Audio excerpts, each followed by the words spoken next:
बेटा आज हम लोग बात करेंगे सबसे इम्पॉर्टेंट एक कॉन्सेप्ट जो कोऑर्डिनेट ज्योमेट्री में आता है। कोऑर्डिनेट ज्योमेट्री की हम लोग बात किया जाए तो कोऑर्डिनेट ज्योमेट्री में एक सबसे इम्पॉर्टेंट कॉन्सेप्ट होता है लोकस का। तो हम लोग बात करते हैं कि लोकस क्या होता है। लोकस क्या होता है? तो लोकस हम लोग बोलते हैं कि path traced by a point, path traced by a point moving under certain geometrical condition.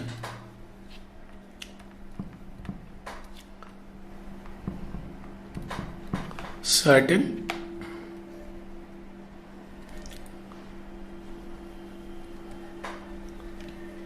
geometrical condition मतलब ये हुआ कि आप जो है जैसे कोई पॉइंट है वो कोऑर्डिनेट प्लेन में कोई एक ज्योमेट्रिकल कंडीशन को सेटिस्फाई करता हुआ वो मूव कर रहा है, तो उस समय वो जो पाथ ट्रेस करेगा वो पाथ उसका लोकस कहलाएगा। इसको हम दूसरे वर्ड्स में बोले तो हम कह सकते हैं कि collection of points having certain geometrical conditions. तो लोकस जैसा कि हम लोग कोऑर्डिनेट ज्योमेट्री में जानते हैं कि हम लोग ज्योमेट्रिकल फिगर को हम लोग मैथमेटिकल फॉर्म में अलजेब्रिक इक्वेशंस के फॉर्म में हम लोग लिखते हैं।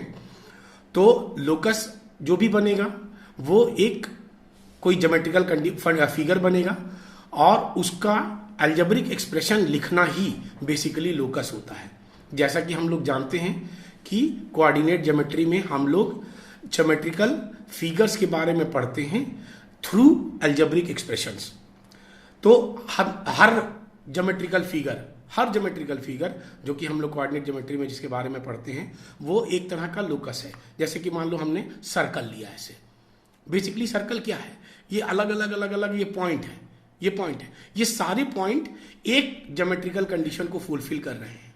वो ज्योमेट्रिकल कंडीशन मेरा क्या है कि एक फिक्सेड पॉइंट है जो कि सेंटर कहलाता है, उससे इस हर पॉइंट का डिस्टेंस इक्वल है। तो हम लोग जैसे सर्कल को कैसे डिफाइन करते हैं कि it's a locus of a point which moves in a coordinate plane in such a way that its distance from a fixed point is always constant. The fixed point is called centre of the circle and the constant distance is called radius of the circle. तो हम लोग इस locus लिखते समय हम लोग कुछ नहीं करते, सिंपली जो ज्योमेट्रिकल कंडीशन फॉलो कर रहा है पॉइंट, उसी ज्योमेट्रिकल कंडीशन को हम लोग मैथमेटिकल फॉर्म में लिख देते हैं। बस वो उस ज्योमेट्रिकल फिगर का इक्वेशन हो जाता है, वो लोकस हो जाता है। जैसे कि मान लो हमको सपोज कि एक सर्कल दिया हुआ है और बोल रहा है कि सर्कल का इक्वेशन लिखो। अगर इसका सेंटर h, k है, h, k इसका सेंटर है और रेडियस r है। तो अब देखो इस सर्कल पे कोई भी पॉइंट होगा, कोई भी पॉइंट उसका एक सारे पॉइंट एक ज्योमेट्रिकल कंडीशन को फॉलो जरूर कर रहे होंगे। वो क्या कि इस h, k से उनका डिस्टेंस हमेशा r रहेगा। तो अगर हम एक जनरल पॉइंट यहाँ पे x, y ले लें मान लो सर्कल के ऊपर, तो हम लोग इसको कैसे लिखेंगे? डिस्टेंस फार्मूला से x माइनस h का whole square plus y minus k का होल स्क्वायर का under root is equal to r। यानी अब इसी को हम अगर ये रूट हटा दें तो x माइनस h का whole square plus y minus k का whole square is equal to r square, ये मेरा सर्कल का इक्वेशन हो गया। ऐसे सर्कल का इक्वेशन जिसका सेंटर h, k है और रेडियस r है। तो हमने किया क्या? हमने इस सर्कल का इक्वेशन लिखने के लिए कुछ खास नहीं किया, बस इस सर्कल पे पड़ने वाले जितने भी पॉइंट हैं वो एक ज्योमेट्रिकल कंडीशन को फुलफिल कर रहे थे। वो था कि इसका इस पॉइंट h, k से डिस्टेंस r था, बस उसी को हमने मैथमेटिकल फॉर्म में ये लिख दिया और ये इस सर्कल का इक्वेशन बन गया। जैसे मान लो कि हम लोग लाइन लिखते हैं, पॉइंट स्लोप फॉर्म में हम लोग लाइन लिखते हैं y is equal to mx plus c।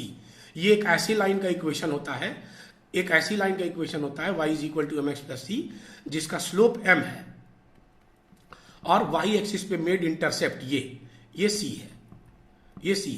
तो अब अगर इसका स्लोप मान लो ये थीटा है, ये स्लोप वाला एंगल अगर मान लो कि थीटा है, अब इस सर्कल पे हम इस लाइन पे कोई भी पॉइंट लेंगे, कोई भी, जैसे मान लो कि जनरल पॉइंट मैंने ले लिया ऐसे, सपोज वो x, y है, x, y है। तो अब अगर ये एंगल थीटा है तो इसका मतलब tan theta is equal to m हो गया मेरा, tan थीटा m हो गया। अब अगर मैं एक कोई इस पे कोई भी पॉइंट ले लूं, देखो वो एक जनरल कंडीशन जरूर सेटिस्फाई करेगा, और वो होगा कि अगर मैं यहां से ये अगर हम ये ऐसे लेते हैं, यहां पे मान लो कि ये हमने ऐसे ले लिया, तो अगर ये एंगल हमारा एक थीटा हो गया, ये लिया मैंने, ये एंगल भी मेरा थीटा होगा क्योंकि ये थीटा है। तो अब अगर हम ये ट्रायंगल लें, इस ट्रायंगल में ये लेंथ मेरी कितनी हो जाएगी, y माइनस सी, ये पूरा y है, और ये लेंथ मेरा यहां से, ये लेंथ मेरा ऐसे ले लें हम ये, और यहां पे ये एंगल थीटा ले लें, तो ये लेंथ मेरी पूरी y है और ये लेंथ मेरी c है, तो ये लेंथ हो गया मेरा y माइनस सी और ये हो गया मेरा x।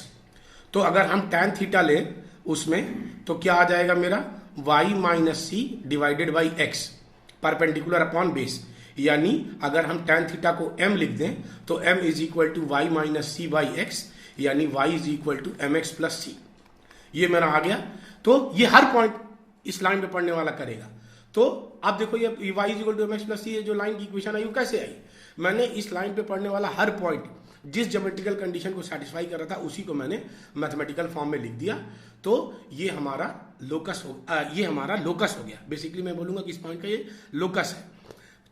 ज्योमेट्री में हम इसको ऐसे फिगर में दिखा देंगे और इक्वेशन हम इसको ऐसे लिख देंगे। तो लोकस, ये मेरा लोकस होता है।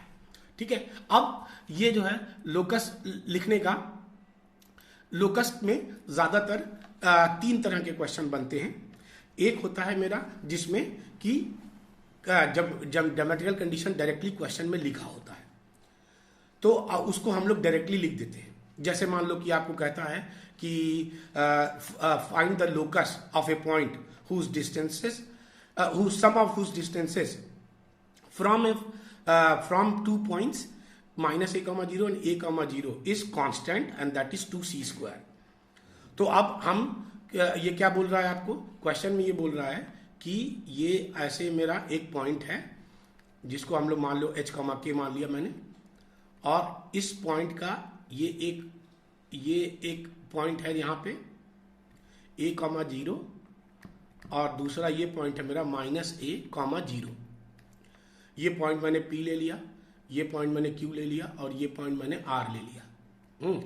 तो ये मेरा कह रहा है कि sum of P Q and P R is always constant. तो मुझे क्या करना है, सिंपली जो है मुझे बस पी क्यू निकालना है, h प्लस ए का whole square plus k minus 0 का होल स्क्वायर का अंडर रूट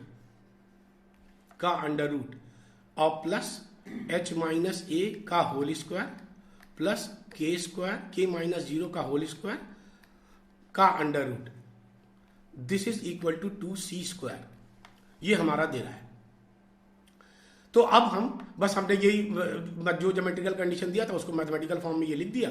अब इसी को सिंप्लीफाई कर देंगे, स्क्वायर करके रूट हटा देंगे और उसके बाद सिंप्लीफाई कर देंगे तो ये p का लोकस आ जाएगा।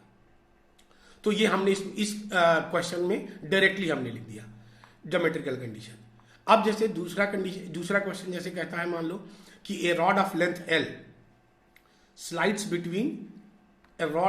L slides between coordinate axes, है ना, find the locus of its midpoint। ये मिड पॉइंट है P जिसको हमने मान लिया कि h, k है। ये हमने मान लिया कि h, k है ये पॉइंट P। अब इसका ये कह रहा है कि ये रॉड है जिसका लेंथ L है, इस रॉड का लेंथ L दिया हुआ है।